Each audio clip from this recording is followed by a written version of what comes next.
J'ai dit dans l'une de mes vidéos qu'économiser, dépenser et gagner de l'argent, c'est la même chose. Un abonné m'a demandé d'expliquer plus en détail ce que je voulais dire. J'ai donc décidé de réaliser une petite série de vidéos très simples expliquant ce que je voulais dire. Voici la vidéo numéro 3. Ce que vous voyez, c'est moi qui me promène dans le centre-ville de Chicago. Dans la première vidéo, j'ai parlé de mon parcours et j'ai expliqué pourquoi l'achat d'or est un mauvais investissement. À moins que vous n'achetiez et ne vendiez de l'or à une échelle industrielle, l'or ne fera pas fructifier votre argent. Les actions et les obligations peuvent être un bon investissement, mais seulement si vous savez ce que vous faites. Je parlerai des actions et des obligations dans une autre vidéo. L'immobilier peut également être un bon investissement, mais seulement si vous savez ce que vous faites.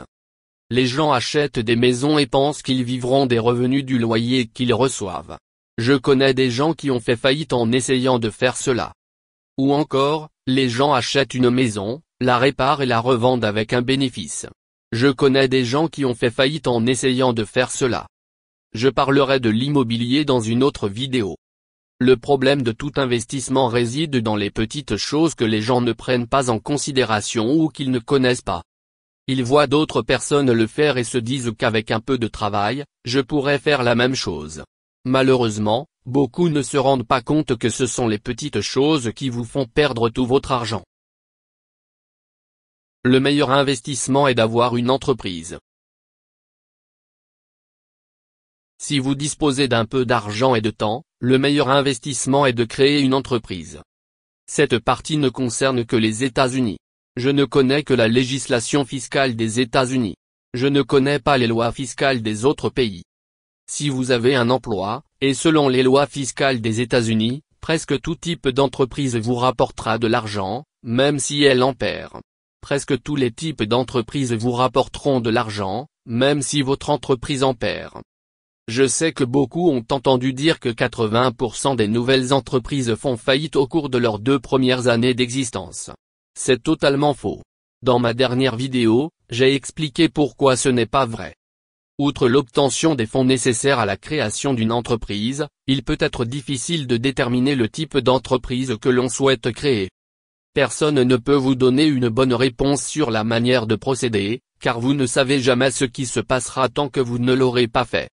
Il y a des affaires dont vous pensez qu'elles vous rapporteront beaucoup d'argent, mais vous découvrez après les avoir lancées que ce n'est pas le cas. D'autres entreprises, que les gens vous diront stupides ou idiotes, vous ont permis de gagner beaucoup d'argent.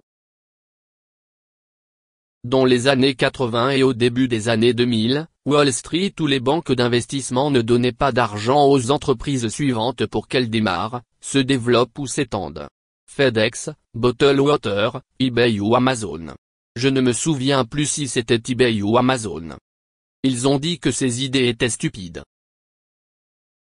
Le propriétaire de FedEx n'avait pas assez d'argent pour faire fonctionner son entreprise. Il a déclaré qu'il n'avait pas assez d'argent pour payer ses employés. Il devait donc fermer l'entreprise la semaine suivante. Il a donc pris le dernier argent qu'il avait en banque et s'est rendu à Las Vegas. En 24 heures, il a gagné tout l'argent dont il avait besoin pour poursuivre son activité. Le fait est que l'on ne sait pas ce qui va se passer avant que cela ne se produise. Il existe des milliers de raisons pour lesquelles une entreprise ne réussit pas. Cependant, d'après mes observations, la plupart des entreprises réussissent. Je pense que la vraie question est de savoir si vous pouvez développer l'entreprise jusqu'au point où vous pensez qu'elle est prospère. Entreprise et impôts. Parlons maintenant de la possession d'une entreprise et des impôts. N'oubliez pas que ceci ne concerne que les États-Unis. Je ne sais rien des impôts dans les autres pays. J'ai un ami qui fait du porte-à-porte pour couper le gazon des gens. Il ne gagne que très peu d'argent, voire pas du tout, grâce à son activité de coupe de gazon. Il a également un emploi à temps plein qui lui rapporte environ 30 000 € par an. En raison de son emploi ou de son travail, il devrait payer chaque année environ 800 € d'impôt sur le revenu. Mais comme il a une entreprise, il reçoit chaque année un remboursement de 1 000 € de la part du gouvernement. Lorsqu'il met de l'essence dans sa voiture, il s'agit d'une dépense professionnelle. Lorsqu'il achète un déjeuner ou un dîner, il s'agit d'une autre dépense professionnelle. Ainsi, à la fin de l'année, lorsqu'il additionne toutes ses dépenses professionnelles, il les déduit de ses revenus. Ses dépenses professionnelles sont supérieures à l'impôt sur le revenu qu'il a payé pendant qu'il travaillait. Il récupère donc la totalité de cet argent. En ce qui concerne tous les utilisateurs de YouTube qui réalisent des vidéos à l'étranger, parce qu'ils ne sont pas chez eux mais en voyage, tout ce qu'ils font est donc une dépense professionnelle. S'ils invitent une fille à dîner et qu'elle participe à une vidéo, le dîner est une dépense professionnelle. Elle doit être payée pour son travail. Le paiement peut être de l'argent ou un cadeau, tel qu'un dîner. Comme ils ne sont pas chez eux aux États-Unis, tout ce qu'ils font est une dépense professionnelle. Toute la nourriture, tous les déjeuners et les dîners. Tout. Ainsi, s'ils gagnent 2000 € par mois grâce à YouTube et que ce montant équivaut à leurs frais de nourriture, d'hôtel, de transport et autres, ils ne paient pas d'impôt sur le revenu. Ils ne paient alors aucun impôt sur le revenu. Toutefois, s'ils ne déclarent pas tous ces éléments comme des dépenses professionnelles, ils doivent payer des impôts sur l'argent qu'ils ont gagné grâce à YouTube. J'ai un autre ami qui a un travail et qui publie des vidéos sur Facebook. Il utilise son téléphone portable pour faire des vidéos. Il ne gagne pas d'argent avec ses vidéos. Il n'a pas payé d'impôt sur le revenu. Il réalise des vidéos à l'intérieur et à l'extérieur. Il réalise des vidéos sur tout type de sujets. Il doit chercher différents endroits pour réaliser des vidéos. Il enregistre une vidéo en se rendant au travail et en rentrant chez lui. Il a enregistré la fête d'anniversaire de sa fille de 5 ans. Par conséquent, l'ensemble de cette fête constitue désormais une dépense professionnelle. Il a réalisé une vidéo dans laquelle il filme son chien. Il a dû faire laver et toiletter son chien.